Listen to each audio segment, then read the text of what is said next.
या ठिकाणी NSCC sports YouTube चॅनलच्या वतीने आपण आंतरराष्ट्रीय कीर्तीचे सन्माननीय अशोक काळे सर यांच्या अशी आपण मुलाखत घेत आहोत। ते जंपिंग ह्या इव्हेंट क्रीडा प्रकारामध्ये त्यांचे अनेक रेकॉर्ड्स आहेत। वेटरन्समध्ये आंतरराष्ट्रीय रेकॉर्ड आहे, राष्ट्रीय लेवलच्या ऑर्डनन्स फॅक्टरीमधले रेकॉर्ड्स आहेत आणि त्याचबरोबर शालेय स्तरावरचे सुद्धा राष्ट्रीय लेवलचे रेकॉर्ड्स आहेत। अनेक स्पर्धांचं त्यांनी ऑफिशिएटिंग म्हणजे पुण्यातल्या सर्व आंतरराष्ट्रीय स्पर्धांचं जंपिंग मधलं ऑफिशिएटिंग त्यांनी केलेलं आहे। नमस्कार सर। नमस्कार सर, तुमच्या ह्या जे क्रीडाविषयी तुमची जी आवड आहे तर त्यांचं शालेय स्तरावरचं कशा पद्धतीने काय सांगता येईल, कशी आवड लागली तुम्हाला? नाही, लहानपणी घोडेगावला असताना म्हणजे लहानपणी माझं घोडेगावमध्ये गेलं। छोटस गाव आहे, इथून 50 किलोमीटर पुण्यापासून। तर तिथे शाळेमध्ये माझ्या बहिणी वगैरे खेळायच्या, जिल्हा पातळीपर्यंत लांबोडी वगैरे खेळलेले आहेत आणि पाहायचं मी खेळताना। त्यातून मला थोडं प्रेरणा मिळायची किंवा मुळात मला बोधत होतं की खेळणं माझं आवडच होती, त्यामुळे मी खेळाशी जास्त निगडीत राहिलो होतो। सर, तुम्ही जे साताऱ्यामध्ये सैनिकी स्कूल मध्ये होता आणि त्याचबरोबर त्याच्यानंतर मॉडर्न शाळेमध्ये आला, तर मॉडर्न कॉलेजमध्ये आला, तर त्या काळी आई वडिलांनी तुम्हाला धमकी दिली होती की बाबा तुम्ही पीटी किंवा शिक्षण, तर त्याबद्दल काय सांगाल? धमकी असं नाही, पण एक प्रकारे माझा अभ्यासात दुर्लक्ष व्हायचं आणि त्याच्यामुळं अभ्यासावर परिणाम व्हायचे। तर त्यांची इच्छा होती की मी अभ्यासात चांगला आहे किंवा सैनिक स्कूलमध्ये शिकलेला असल्यामुळे काहीतरी मिलिटरीत ऑफिसर व्हावं किंवा कुठल्या तरी फील्डमध्ये चांगला अभ्यास करून काहीतरी मोठं व्हावं। त्यामुळे त्यांनी असं इच्छा केली की तू खेळू नकोस बाबा, अभ्यासाकडे लक्ष दे। पण माझं आवडच मुळात खेळायची असल्यामुळं अभ्यासाकडे नेमकी दुर्लक्ष व्हायचं माझं, आणि त्यामुळं माझं मला डिसिजन घ्यावं लागलं की आपण नाही काही अभ्यासात करू शकत, खेळायला। तर खेळण्याला थोडंसं प्राधान्य माझ्याकडून झालं, ते नकळत झालेलं आहे। सर, मॉडर्न काळाविषयी काय सांगाल? त्यावेळेला ज्येष्ठ क्रीडा शिक्षिका सुधाताई कुलकर्णी पण तुमच्या बरोबर त्यांचं काम आहे, तर त्यावेळेचं काय सांगाल की कशा पद्धतीने तिथे ऍक्टिव्हिटी तुमच्या होत होते? नाही, ज्यावेळेस मी कॉलेजला आलो तेव्हा ठरवून आलो होतं की नाही बाबा, घरच्यांनी सांगितलं अभ्यासात लक्ष द्यायचं, खेळायचं नाही, म्हणून थोडस ठरवूनच आलो की बस इकडं पाहायचंच नाही खेळाकडं। पण दुर्दैवाने असं झालं की मॉडर्नच्या क्रीडा डायरेक्टर होते लागू सर, पहिल्याच टर्मला मला हे मिळालं की तुम्ही कोणती पीटी अटेंड नाही केली, NCC नाही म्हटल्यावर तुम्हाला परीक्षेला देता येणार नाही, परीक्षा तुम्हाला फॉर्मच नाही भरता येणार परीक्षेचा। तर ह्यावर पर्याय म्हणून मी त्यांना सुचवलं की सर मी असं खेळण्या म्हणजे ऍथलेटिक्स वगैरे स्पर्धेमध्ये खेळलेले आहे शाळेच्या पातळीवर, तेव्हा मी स्टेटला वगैरे शाळेत असताना सेकंड वगैरे आलो होतो जिल्हा परिषद स्टेट लेवलवर।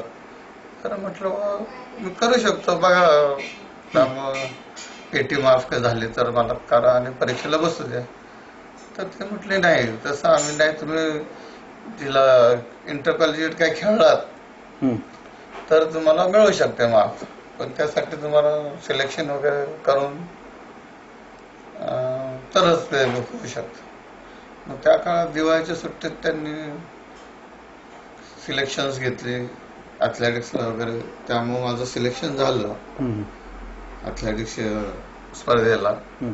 पहिल्याच वर्षी मी लांबोडी, रेवडी, हाय जम्पला कॉलेजला बक्षीस मिळवून दिले, आंतर कॉलेज आणि विभागीय स्तरावर पहिले फर्स्ट प्लेसेस मिळाल्यामुळं माझं टीम मध्ये सिलेक्ट झालं। मग कळत नकळत मला पेटी माफ झाली, पण पेटी माफ झाली पण असं झालं की सरांनी मला पीटी लिडरच करून टाकलं आणि कळत मी परत खेळाकडे ओढलं गेलो परत।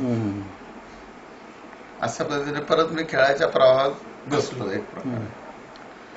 सर, तुमचा जो पहिल्या स्टेट मीटचा जो अनुभव आहे किंवा ट्रेनने तुम्ही गेला मुंबईला आणि एकटंच गेला, कोणताही तुम्हाला सहकार्य नसताना सहजगत्या तुम्ही बोर्ड मिळत, त्याबद्दल काय सांगा? असं काय होतं, आमचे जिल्हा पातळीवरचं सिलेक्शन झालं होतं, परंतु स्टेट मीट सकाळी 7-7:30ला सुरू होणार होती आणि टीम मधले काही जे आम्ही 4-5 मेंबर होतो की ज्यांचे सकाळी इव्हेंट आहेत, अशा लोकांना त्यांनी रात्रीच्या पॅसेंजरनी पाठवायचं ठरवलं आणि बाकीची टीम दुसऱ्या दिवशी सकाळी निघणार होती. तर आम्ही 4-5 एक लॉंग डिस्टन्स आले, कोण थ्रोअर, असे 4-5 जण मिळून आम्ही रात्रीच्या पॅसेंजरने गेलो. पहाटे 5-5:30ला उतरल्यावर आपलं वेटीवरनं चर्चगेटला चालत आलो. येतं तोंड बिंड धुवून नाश्ता करून तिथे पोहोचलो तर इव्हेंट चालूच होता आमचं ट्रिपल. आम्ही तसंच आहे ते परिस्थिती तसंच उतरलो. वॉर्मअप पण करायला वेळ नव्हता मिळाला. त्या परिस्थितीत उतरून त्या वर्षी फर्स्ट स्टेट म्हटलं फर्स्ट प्राइज त्यावेळेस घेतली होती. सर, तुम्ही ज्या वेगवेगळ्या ऑफिशिएटिंग मध्ये भाग घेतला होता आणि त्याचबरोबर तुम्ही पिंपरी चिंचवडमध्ये पण तुम्ही बापू गावडे सरांच्या बरोबर पण काम केलेलं आहे. वेगवेगळ्या मैदानावर पण त्याच्यामध्ये तुमच्या काम झालेलं आहे. तर एक क्रीडा भारती नावाचं एक राष्ट्रीय लेवलचं संस्था जी आहे, तर त्याचे पिंपरी चिंचवडचे तुम्ही पहिले अध्यक्ष.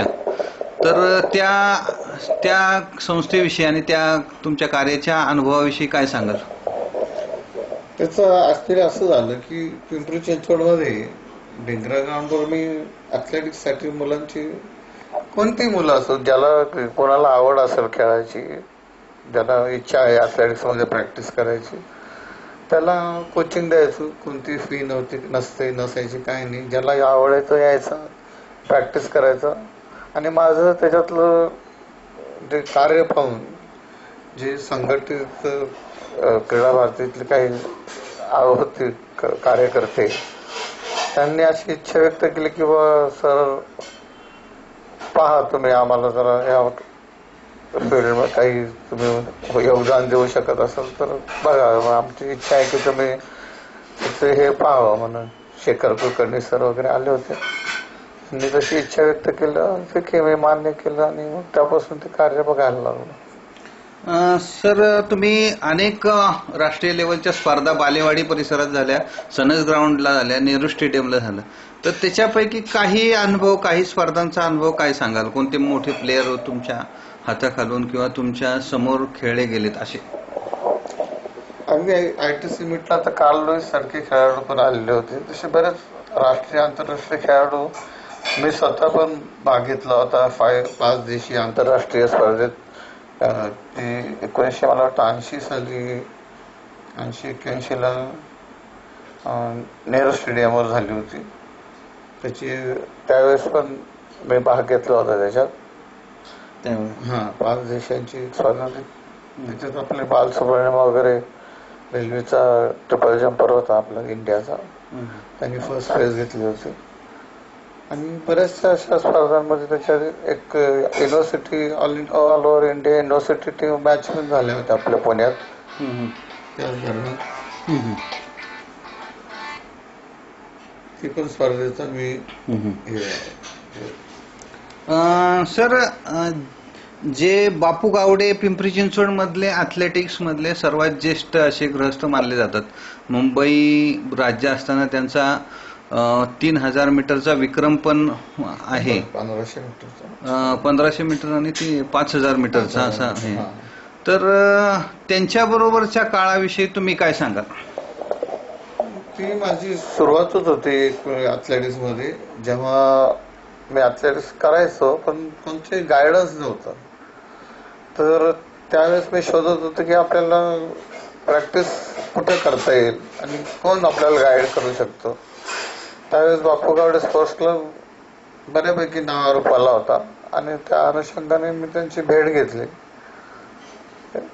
ते तर ओपन माइंडेड होते. या मुलं ते आमच्यासारखे या तुम्हाला कधी या आम्ही गायडन्स देऊ. ऍक्च्युली त्यांच्याकडे सुद्धा असं जम्पिंगला गायडन्स आलं कोणी हे नव्हते तसे. ते स्वतः लॉंग डिस्टन्स प्लेअर होते, पण जम्पिंग याच्यात कोणी गायडन्सला असं नव्हते. पण जुने खेळाडू कोणी असले तर ते थोडं मार्गदर्शन करू शकत होते. आणि त्यांनी मुलांना एकत्र आणणं किंवा ॲथलेटिक्ससाठी थोडं कार्य केलेलं आहे की काही अडचणी मुलांना, त्यांच्या पैसे असो नसो, काही अडचणी असतील खेळात, घरापासून काही त्रास असेल, ते सगळे ते सॉल्व्ह करत होते आणि प्रमोट करत होते मुलांना खेळायला यायला.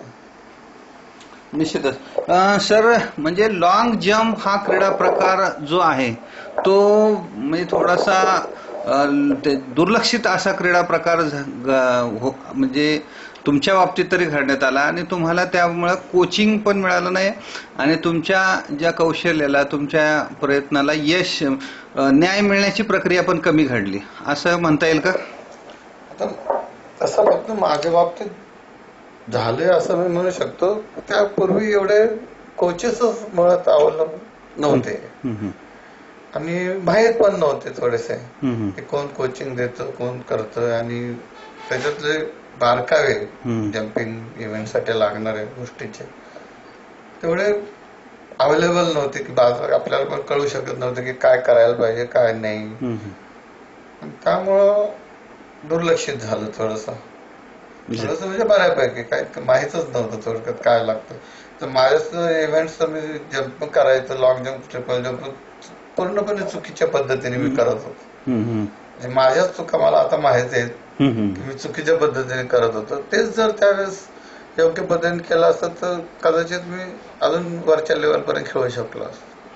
निश्चितच, म्हणजे तुमची पर्सनॅलिटी पण होती, हाईट पण होती आणि त्याबरोबर तुमची क्षमताही असताना तुम्हाला आंतरराष्ट्रीय स्तरावरती योग्य पद्धतीने मार्गदर्शन फक्त भेटू शकलं नाही. सर, तुमच्या पत्नी ज्या आहेत त्या फिजिकल क्षेत्रामधल्याच डिग्री होल्डर आहेत, तर त्यांचं तुम्हाला काय योगदान, सहकार्य काय मिळालं? नाही, लग्न झाल्यानंतर त्यांनी डिग्री घेतलेली आणि मीच प्रोत्साहन केलं एक प्रकारे त्यांना त्याच्यात डिग्री घ्यायला किंवा फिजिकली.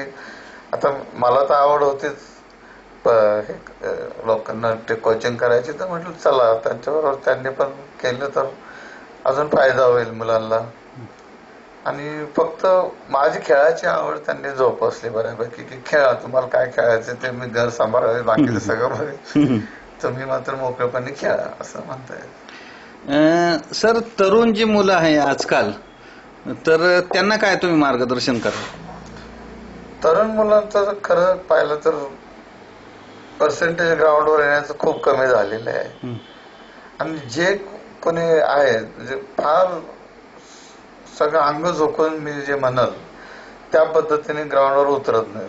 एक एन्जॉय म्हणून थोडस उतरतात आणि जे काय आहेत वोटर म्हणून की ते पूर्ण अभ्यास करून, म्हणजे आजकाल जेवढा मिळतंय इंटरनेटवर माहिती अमुक करून ते करून उतरतात आणि प्रॅक्टिस करतात. पण ते फार थोडे बोटवर मधले इतकेच असतील, तरी त्यांना मार्गदर्शन, प्रॅक्टिकल नॉलेज आणि थेरटिकल मध्ये खूप फरक आहे. प्रॅक्टिकल लागणाऱ्या गोष्टीत आहेत, जीव तोडून करणं म्हणजे महत्वाचं आहे, ते होत नाही आणि त्यांनी ते केलं पाहिजे. निश्चित. पराग पाटील तुमचाच विद्यार्थी म्हणून गणला जातो, त्यांनी सुद्धा वेटरन्स मध्ये परदेशात हे केलं, तर त्याच्याबद्दल काय सांगाल? पराग पाटील सुद्धा तसं नॅचरल खेळाडू होता, चांगल्यापैकी नॅचरलिटी होती, पण ताकद लागणारी शरीराला लागून बेसिक ताकद थोडी त्याच्याकडे कमी पडते म्हणजे. आणि त्या दृष्टीने जर योग्य त्याला डाएट आणि हे मिळालं असतं किंवा केलं असतं तर त्याला पण चांगल्या पद्धतीने खेळू शकला असतं. निश्चित. तुमचं जे अनुभव आणि एक्सपिरियन्स हा एकदम पर्टिक्युलर न्यून शोधण्याची प्रक्रिया घडवत आहे. सर, तुम्ही एकंदर ह्या भारताच्या क्रीडा विकास किंवा क्रीडा उन्नतीसाठी काय मार्गदर्शन करा?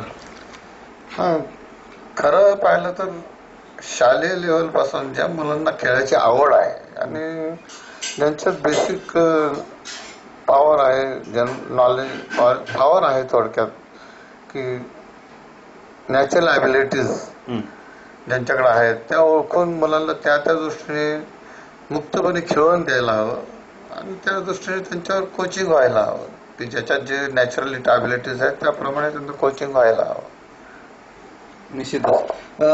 निश्चितच सर. म्हणजे जे वाईड रेंजमध्ये मुलांच्या खेळामध्ये इन्व्हॉल्वमेंट व्हायला पाहिजे आणि जे त्याच्यामध्ये प्रावीण्य मिळू शकतात त्यांना योग्य मार्गदर्शन व्हायला पाहिजे आणि त्याच माध्यमातून ऑलिम्पिक चॅम्पियन होतील असं तुमचं मत आहे. या ठिकाणी सर तुम्ही वेळ दिलात आणि NSCC स्पोर्ट्स YouTube चॅनलला इंटरव्ह्यू दिली त्याबद्दल मी आपला आभारी.